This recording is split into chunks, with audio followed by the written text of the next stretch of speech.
Family আসবেন মানে 7-8 জন বা 6 জন এসে ঘুরে যাবেন, কোনো সমস্যা নেই। দেখেন এই যে রোড আছে, এখানে মানুষজন থাকে সবসময়, আর রাত্রিবেলাটা ইগনোর করাই ভালো।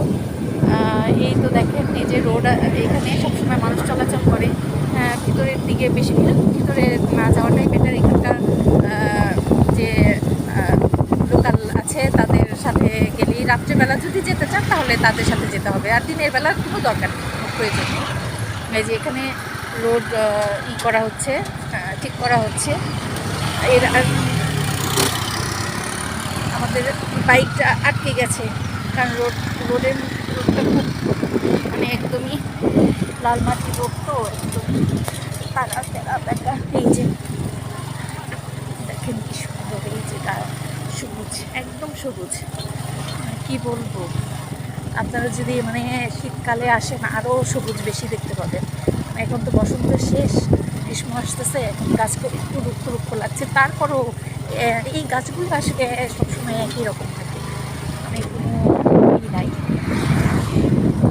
যে এখানে কি সারাদিন আপনারা ভয় পাবেন না কোনো কিছুতে। এখানে এসে আপনারা মানে করতে পারবেন, সাহায্য চাইতে পারবেন।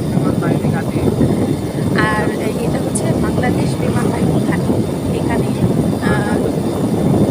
সখীপুর, এই যে আমরা চলে আসছি নৌকার কাছাকাছি, এখানে সবসময় এটা সংরক্ষিত এলাকা। এখানে মানে ওই যে বলে না মানুষ যে হঠাৎই একটা ক্রাইম হয়ে যায়, এটা আসলে ওইরকম না কিছু।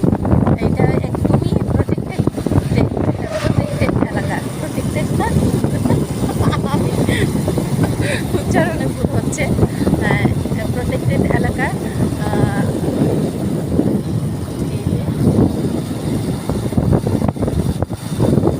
এটা পুরাটা দেখুন পাঁচিল দিয়ে ঘেরা, এখানে বিমান বাহিনীর লোকজন থাকে। মানে খুবই মানে রেস্ট্রিক্টেড এলাকা। এই যে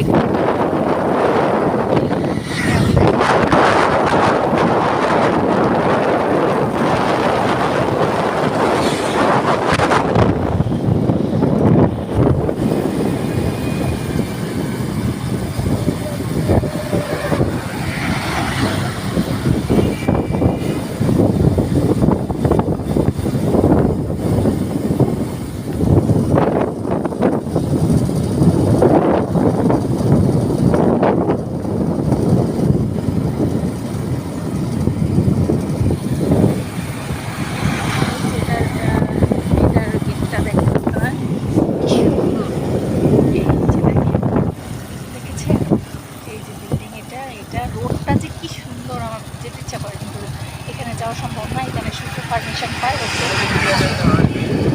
বিমান বাহিনীর লোকজন।